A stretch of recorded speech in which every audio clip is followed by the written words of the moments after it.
You know, Spotify gives you some of your best downloads for the year, your most played songs, and all of that. Today, I'm going to give you our most downloaded episode of 2023, and you are going to love it. Check it out.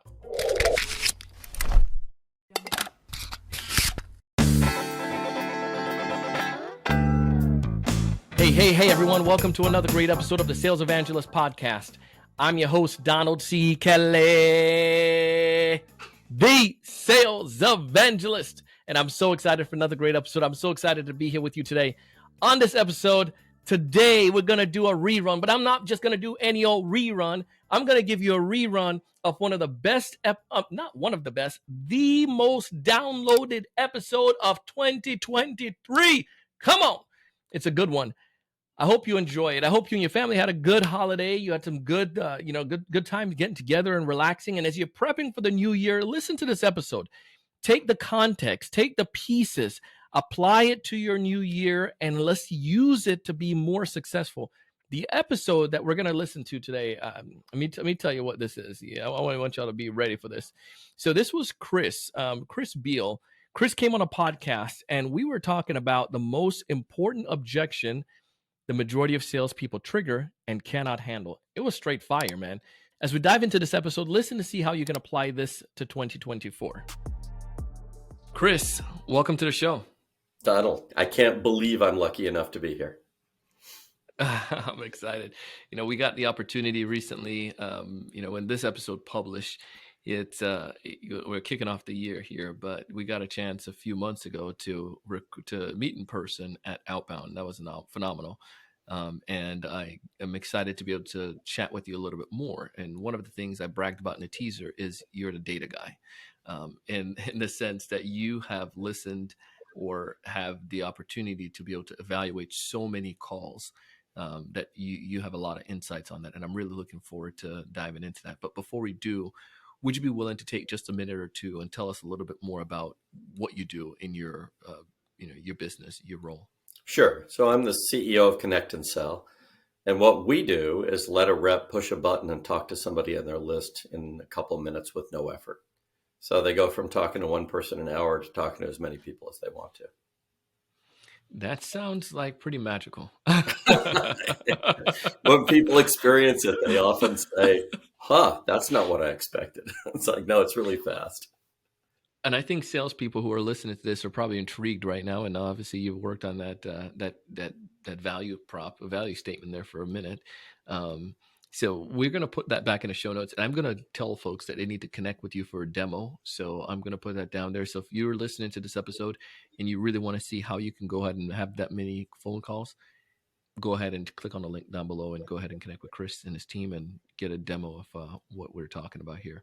But with that, Chris, you've been able to pull a lot of great insights. And one of the things that you've pulled, and we were discussing it, was the most important objection the majority of sellers trigger, and they can't handle. I want to hear what that most important objection is, and then go into, the why that's such a big objection and why sellers can't do it, and maybe how we can resolve that, if that's cool. Sure, absolutely. So as you might suspect, I'm kind of into the cold call and its brother. No, I didn't know about that. Because I have no choice. I mean, we help folks have about something like 3 million cold conversations a year with targets. Amazing. I just got one, by the way, when we were starting. The time came right. This is a few minutes ago, and I got a call from some number I didn't know, and I thought it might have been your admin or something because I was setting up. Yeah. And it was one of my customers' reps calling me to sell me their product, which is one more cold call. So that's an inbound cold call, but I get to analyze a lot of outbound ones. About 3 million a year that connect, and about 60 million that don't connect. And so what we've learned, and we've taken up teaching people how to cold call at Connect and Sell. We never wanted to do this, but when you start listening to these cold calls and you realize, they're harder than folks think. It's a very delicate dance, a psychological dance to get through that 1 minute. They average about 1 minute and 8 seconds. And so what's going on in there, right? So we've been analyzing what's going on, breaking it down, and we're practitioners too. So my team does lots of outbound. We talk to about 85,000 VPs of sales a year. So it's a team Wow. team of 10, right? The talks say 85,000 VP and actual conversations. So we've got to get good at it also, because that's how we grow our business. So we got into sort of tearing the cold call down into pieces and then looking at what works, what actually works, because we have the quantity. And then also going to some people we thought had some unusual insights. So Chris Voss, the FBI hostage negotiator guy, not still negotiating, but that's a heck of a cold call, right? And so he's got a point of view about this question: how long do we have to get trust in a cold call? And he says 7 seconds. That's what he told me one evening. And I said, really? Our research says 8 seconds. And he says, your research is wrong. It's 7 seconds.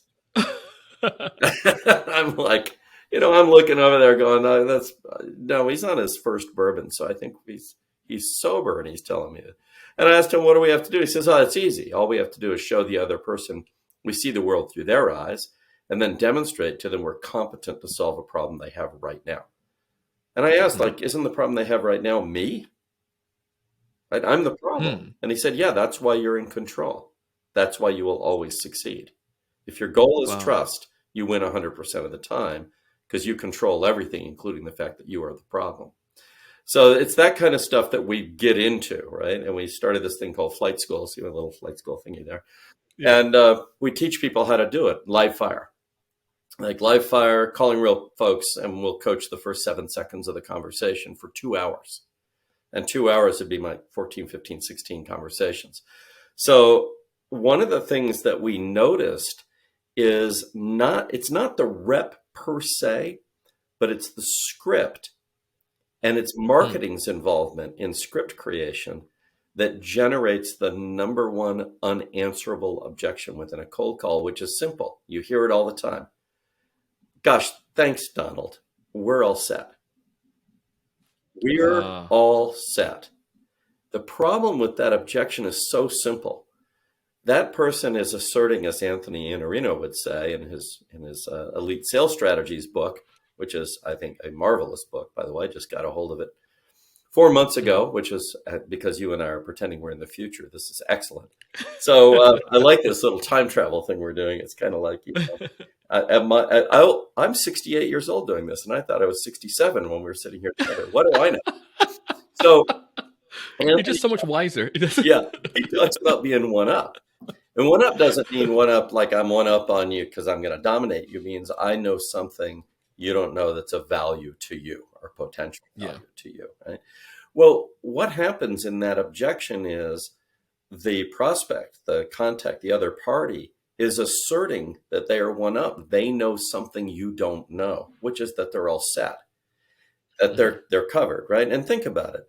If you tell them that you have a solution to their problem that they are unaware of, they're unaware of your solution, you're telling them two things at the same time, or maybe some mix of the two. One, they're not paying attention. How'd they miss this?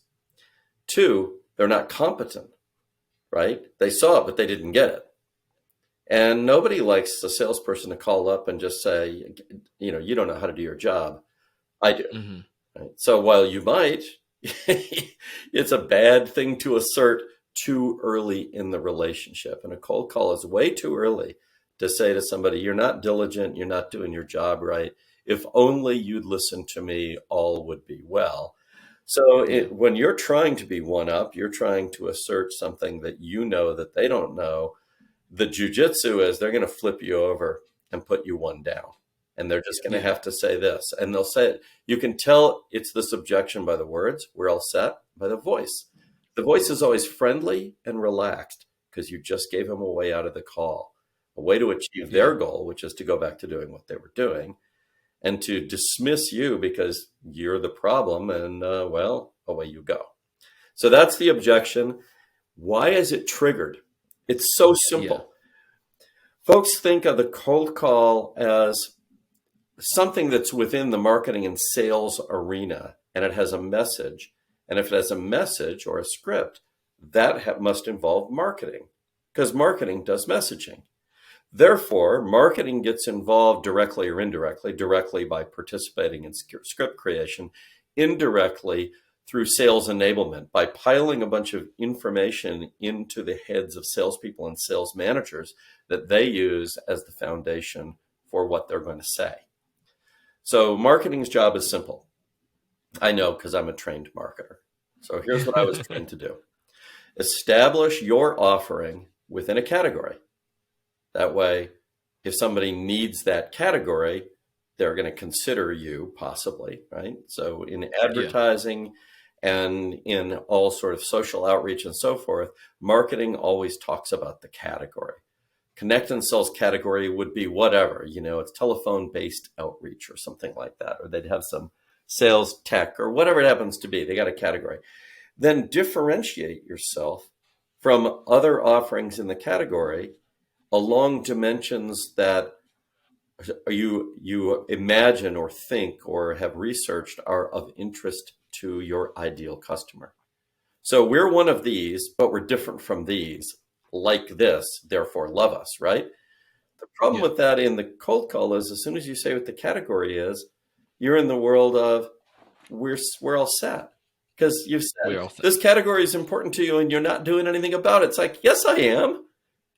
We have a great HR system. Yeah. We sell financial software and we're all set. We have one in place. We're all set. Right. So we're all set. So marketing's direct and indirect influence and the instinct to say more about yourself. That combination is deadly in the cold call.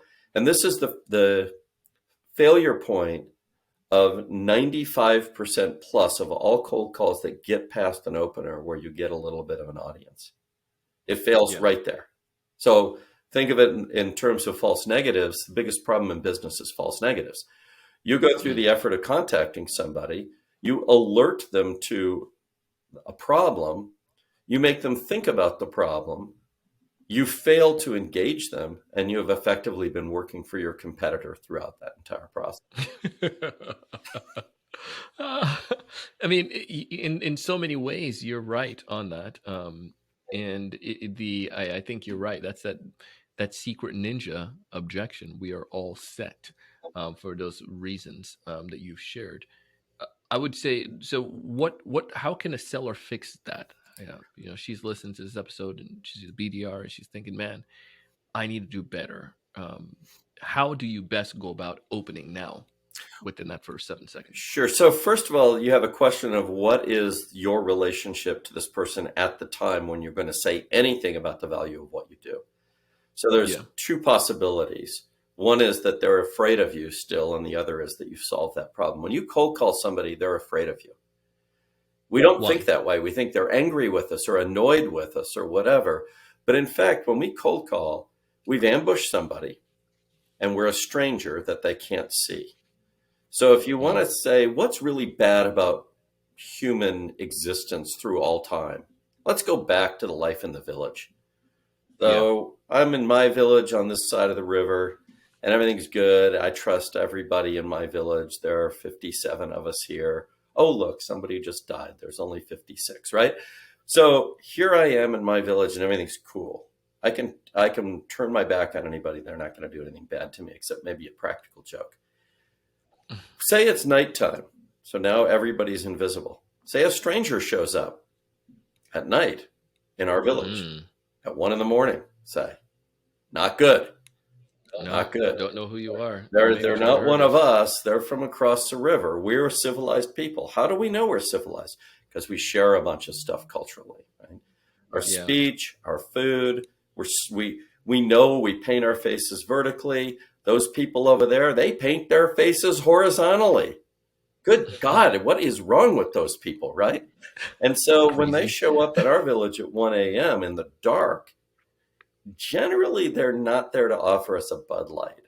They're sort of coming to change the demographics violently and suddenly. And we don't like it. We're afraid of invisible strangers. And it's a deep universal fear, like the fear of snakes that people have, because hey, snakes very rarely have your best interest at heart, regardless. They might be harmless, might be harmful, but the subset that are harmful, they probably aren't after you, but if they get you, it's bad, right? That's bad. So we have these inbuilt fears that come from the deep past. And one of them is the fear of the invisible stranger. We don't like it. Well, guess what? When you cold call somebody, you are the invisible stranger. So you have a problem. Hmm. You've scared this person. They may express that fear in annoyance, impatience, dismissal, but it's actually fear. And it turns out you need to relieve that fear and replace it with another emotion before they're ready to listen to you about anything of value. Talking to a scared person about the value you can provide in their business is nutty. I'm all set. Not interested. Yeah, I have a good reason. And their goal is simple. As soon as you answer a cold call and you realize it's not somebody that you expected, like I answered this one today, and it was somebody from a customer who will be unnamed, and I still wanted to get off the call. Why? Because I was supposed to be on this with you, and I thought it was your admin calling me. Yeah. That's why, right? So I want to get off the call. That's my goal. That's actually a great thing. The best thing about cold calling is you know the other person's goal. It's to get off this call, but you know their limitation. They need to keep their self-image intact. Because in all interactions with other humans, we treasure our self-image and do not want to tarnish it. It's not about a reputation with them. It's about our reputation with ourselves. I do not want to be a jerk or whatever my self-image is, right? So there's this delicate moment where that person is afraid. We know their goal. They want to get off the call. We know their constraint. They want to keep their self-image intact. And we know what Chris Voss taught us, which is if we can express to them clearly, we see the world through their eyes. Okay, you don't like me, right? I'm a problem. No, it's not personal. It's just situational. Yeah. I'm the problem. And then we can show them how to solve a problem they have right now, the problem that is me. Then they enter into a different psychological state, which is involuntary trust. Yeah. They're stuck trusting you. And if your goal in the cold call is to get trust, open like that, you're still going to get, we're all set, but I'm just trying to get you to the point where you have a shot. Yeah. What would that sound like, Chris? If, let's say, connect and sell. Yeah. So the easy opener, which some people make fun of and some people think is. Can we do the full role play? Yeah, we can do this. We'll do just the first part because then we'll break down. 7 seconds. No, let's do the whole thing. Let's do the whole thing. And you have to say yes. All right. So you go yes. Ring, ring, and you answer, right? Ring, ring. Hey, Donald, I know I'm an interruption. Can I have 27 seconds tell you why I called? Yes. All right, Donald, I believe we've discovered a breakthrough that completely eliminates the waste and the frustration that keeps your best sales reps from being effective on the phone or even bothering to use the phone at all. And the reason I reached out to you is to get 15 minutes on your calendar to share this breakthrough with you. Do you happen to have your calendar available? Okay, that's it. I'm done. All right, you're done. I'm done. Now, what happened? When I said, I know I'm an interruption, right? I could have said who I was, by the way, but I didn't have to. Yeah. I know I'm an interruption. I threw myself under the bus. You see me as a bad thing. I do not say, notice, oh, I know I'm interrupting your day, or I realize this might be a bad time, or any softies like that. I have to throw myself all the way under the bus. The wheels have to go da-thump, da-thump, da-thump, because that's how buses go. And immediately it's like, yes, I'm an interruption. I'm a bad thing. I see the world through your eyes. I said it right now, and I said it hard and flat. So it's me, 1 a.m. in the morning. It's me saying, hey, I am from the other village over there, and I know you may, and I know I'm a threat in your eyes or something to that nature. Right. So I'm going to make some noise as I'm coming into your village. Yeah. I'm going to make some noise. I'm going to put my hands up, and I'm going to say, hey, everybody, I realize, this is scaring you. And it's like, they're going to go, oh. And then it's like, can I have a few minutes to tell you why I came over here? Or a few seconds or whatever? Because it's like, I'm not going to move toward you. I'm not going to threaten you. I'm just asking for you to say yes to me leaving. That's actually what it is. And it's like, yeah, that's a fair trade. We don't have to kill you quite yet. You stopped, right? You gave us the ability to kill you, so we feel pretty good about that. You appear to be unarmed, You're alone. That's that's good. In your mind, you're in control, but but we go back to what Chris says, if trust is the issue, is the focus. we're truly in control because we're guiding it. Am I off on that? Yeah, we're completely in control because then by relieving the fear and by demonstrating we're competent to solve a problem they have right now, which is me, Yeah. right? I can solve the problem that is me. I can turn around and go back and swim across a river. Yeah. I can do that. I know you want me to, right? Because even though I've kind of disarmed myself, you'd still rather have me go away. Yeah. Just like that person who called me right before we got on. And so in that, I don't care anything really about who you are and, the company you're from and how long you've been around. Now it's going back to what you just did. You're going into that problem. Right. That And what I'm breakthrough. doing is it's very, very delicate at that point. And this part is like, how do you avoid the we're all set objection? Yeah. Because as of yet, all we've gotten the opportunity to speak. Yeah. And we have trust. Trust is actually more important than the opportunity to speak because until we blow the trust, we get to keep it forever. Yeah. So it's the most valuable part of the cold call is the instantaneous creation of trust, 7 seconds. Everything else is secondary. You can I call it, this is how you do market dominance. Market dominance, you do it the simple way. Pave the market with trust, harvest the trust at your leisure. That's Pave it. the market with trust, harvest. Pave the market with trust because it keeps your competitors from doing anything. I mean, what are they going to do? Come in and say, don't trust that guy? Nobody likes to be told not to trust somebody that they're trusting. That's how they become untrustworthy. Yeah. Right? So you seal the market off from all competitors. 7 seconds. My folks will do it today, 10 of them. They'll each have 40 or 50 conversations like that today. Wow. I care how many meetings they set. Yeah, 2 of them so far have set 3 meetings today. It's 11:33 in the morning. That's fine. I like to see 0.6, 0.7 meetings per hour sustainably. Yeah. Over long periods of time per rep. But that's not the real measure. The real thing we're doing is paving the market with trust. And paving the market with trust allows us to harvest that through follow-up conversations when people are ready to actually think about that problem. Because after all, by definition, we caught them when they weren't. Yeah. What are the odds somebody's sitting there thinking, gosh, I wonder how I can get my people to be more effective on the phone by making the phone sufficiently efficient that they'll use it. Oh, look, the phone rang. It's, Sal from Connect and Sell. That's not happening. Yeah. I'm intrigued with the end when you asked for the 15-minute meeting. Do you see that as, obviously this is, you do, because that's what you used. I've seen in the past to get them to engage, but this is obviously you already got them to engage at this point. So I think I answered my question already, but asking for that 15-minute meeting versus would you be open to hearing more about that? Yeah, if you want to try to have a little bit of the meeting, then you can ask if they're open to hear more about it. Gotcha. Okay. But the fact is, and I'll go to Anthony's Iannarino's world, right? You have a hypothesis about what a problem is that they have that you know how to do something about. Mm-hmm. You don't really need to engage deeply at this moment to determine whether or not that's even true.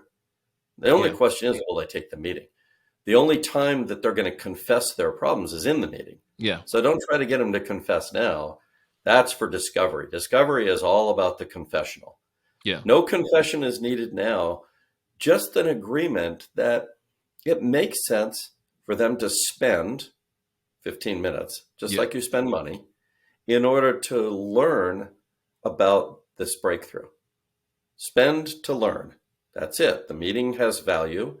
And the meeting has to have value both in reality and in the heart and mind of the caller. And practicality, yeah. And when I ask SDRs or AEs, so what's the value of the meeting? Oh, well, then we might do a deal with them. No, what's the value for them in the meeting, in the discovery meeting? What do you mean? Well, what are 3 things that they're going to learn in the discovery meeting because you guys are experts that they can take with them even if they never do business with you? What are those 3 things? Because that's your product. The product is the discovery meeting. There are 3 things they're going to learn in it. Yeah. if they pay attention, because your guys are experts. You're an expert, or your rep's an expert, your AE. And regardless if they ever do business with you, you are confident they'll get value from your product, which is the meeting. Yeah. Now it's easy to insist that they say yes to the meeting, because it's for their own good, because there is no situation. I can't think of any situation. Let's take a tough one. Yeah. Okay, I just did Sure. the connect and sell pitch. So let's take one of somebody who's a solopreneur who does exactly zero outbound calling, right? Yeah. Should they, in the mind of Chris Beal, the SDR, having just said those 5 sentences, in my mind, in my heart, do I believe they will get value from a meeting with, say, not me, but with Mark Hodgson, one of the guys who works for me? Answer, yes. They'll learn 3 things. Yeah. One of the things they'll learn is that the issue with addressing your market by voice now remotely, which is what we call the telephone, is an efficiency issue, not an effectiveness issue. They probably think that it doesn't work. The it that doesn't work is it's too inefficient to get people on the phone. If you solve that, then you can think about your business differently. Yeah. So that's one thing you'll learn. Secondly, you'll learn that the emotions around call reluctance have to do with efficiency, not with fear of performance. We all think it's fear of performance, but it's actually frustration Yeah. of not actually getting to perform. What fun is that? I keep coming out of the dugout, and then I go to the on-deck circle, and then I swing the bat, and then the inning's over. And then I come out of the dugout again. It's like it drives me crazy because sales It's Groundhog Days. perform. And then the third thing that they're going to learn is that the human voice is actually capable of instantaneously producing trust, which is the key to market dominance for any business. And while we might think value is the key to market dominance, it's actually not value, it's trust, because trust runs faster than value. And, it's like the difference between somebody with a rapier and somebody with a broadsword. There's a reason broadswords went out of fashion, because the guy with a rapier wins every time. By the time you swing the sword, you got little holes in you all over the place, and your blood's all over the ground. It's not so great, right? So, that those are the 3 things they'll learn. Well, does it have anything to do with their specific business? Not yet. No. Not yet. Those are things we as experts at Connect and Sell know, believe, and can back up with facts. Yeah. And so that's the product. The product is the meeting. Simple. Love it. My goodness. So we found out what that major objection was. We understood how to solve that objection. I want to ask one last piece as we come to wrap it up. Why? And we may have, I think we glossed over just a little bit. Why do so many organizations miss that? Is it just because that's what they've been raised on, or just instinctively? You kind of mentioned marketing a little bit earlier. Yeah, here's the why. Yeah. They're in a hurry to get to the goal, and the goal is that the other party sees value in what you're doing. So trust seems weird and off to the side. Yeah. So all scripting that's written goes, I'll call it through value rather than through trust. As soon as you go to value, and then you say value is in your product. So we help companies like X, Y, and Z. We do this, we do that. The problem is you put yourself in a category. Yeah. And as soon as you're in the category, if it's important to the other party, you've insulted them by saying you don't know about this category, you don't know about this player. You get immediate psychological reactance. They push back, and you've opened the door to get to their goal. Their goal is to get off this conversation as soon as possible with their self-image intact. So now they improve their self-image immediately by saying, we're all set. That's a positive. We're good. That's another way you could say it is we're good. We're good. I'm one up, right? You just opened the door to me achieving my goal without you achieving your goal, which is to get me to see the sensibility of attending this meeting, of spending my 15 minutes on the meeting. You offered me a path of least resistance that's much more attractive, and I take it. Yeah. That's it. Chris, you're a gentleman and a scholar. We've been edified today. Well, I tell you what, I want to have more conversations with you about a lot of stuff. This is funny. I never expected to be in this field. As some people know, I'm an old physicist, mathematician, fell into software, started building software, and then realized somebody's got to sell the damn stuff. Yeah. And it's one of those jobs you start breaking it down, you go, oh, it's harder than it looks. It's more interesting. Right? It's more interesting. And what's so interesting to me is the most important dance in the entire sales equation is not closing. Thank you. It's not even opening. It is this 5 sentences or thereabouts 1 minute conversation where somebody goes from fear to trust to curiosity to commitment. And if you can hold that conversation, you can dominate markets and you can teach it. It's a very teachable thing. We tend to leave reps on their own trying to learn how to do it, as though they're going to reinvent psychology, I guess. Yeah. It's too hard. It's too hard. I love it. That's why, great sellers are in few compared to the masses. I love this. Chris, if folks out there want to get in touch with you to check out the cool things you guys are doing with Connect and Sell, how did they go about doing so? Sure. If you want to learn more about my theory of why all this stuff works, you can immerse yourself in my accidental podcast called Market Dominance Guys. And somewhere in those 140 episodes, you probably find something that resonates. So there's some stuff in there about why no-shows are great, for instance. Everybody hates no-shows. They're the best thing in the world. There's stuff that you just wouldn't expect. Then you can go to Connect and Sell site and say, hey, I want to do a test drive. Test drive is not a demo. We don't demo. We never demo. All we do is let you experience the thing yourself. It's like jumping in. Like one time I got to jump in a Ferrari 455 with an instructor and take it out on a Formula One course for 7 laps. Well, I guarantee you, A, I needed the instructor, and B, I found out that my 50 plus years of driving were not up to the task, right? So there's magic sometimes in experience that can't be conveyed by either description or show and tell or whatever. You just got to do it. And Connect and Sell, like a Ferrari 455, will flatten your eyeballs. It is that fast, and you got to experience it. And fortunately, that's free. Love it. Well, you don't have to pay to ride this Formula One, on this Formula One course. So, folks, go ahead and connect with Chris and learn about him and some of the cool things that he's doing, and see if there's an opportunity there for you to find benefit. We have a link to the podcast in the show notes, and I hope this is able to help you dominate this year. Chris, thank you so much for coming on the show. Donald, unbelievably wonderful to be here with you. Ooh-wee, that was good. I'm telling you, man, Chris Beall, I love that episode. Thank you to Chris Beall. It was one of my favorites for this year, man, and I'm glad it came out to be the #1 downloaded episode because it was straight fire. So I want you to do one thing. I want you to do one thing here. I want you to go on LinkedIn. I want you to send me an in-mail or send me a connection request message or just send me a message, and I want you to tell me what you enjoyed about that episode. Or just forget that. Just tell me if it was fire or not. That's all. I want you to tell me if it was fire or not. Just say that. Donald, it was fire, and I'll know what you mean. Donald, it wasn't fire. I'll get that. But I can promise you there's a lot of gems in this thing. I love the part about that first 7 seconds when somebody answered that phone. If you don't have the plan for that first 7 seconds, you're going to be in a whole heap of trouble. Listen, connect with Chris, connect with me, and let us know on LinkedIn if you thought this was fire or not. As always, this podcast this year has been remarkable. It's been phenomenal. I'm grateful for you. It's been a source of education for many of us as we try to elevate our game and become those authority leaders in our space.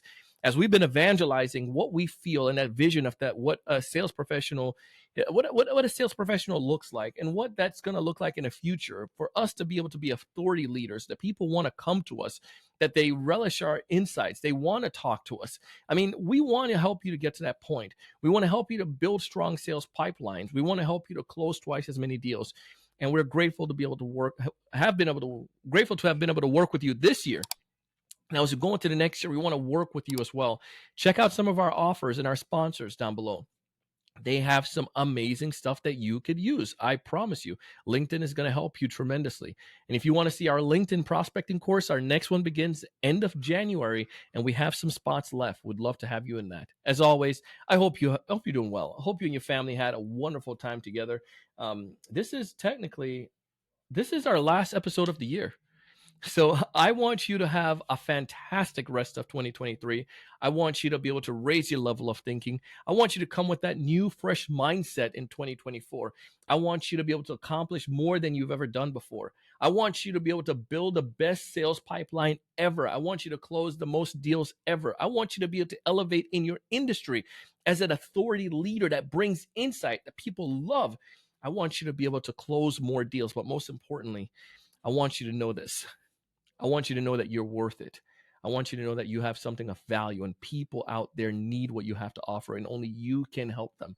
And I want you to be able to go out, find those people and help them. And in the process, let's make some money. Let's do big things in 2024. See ya.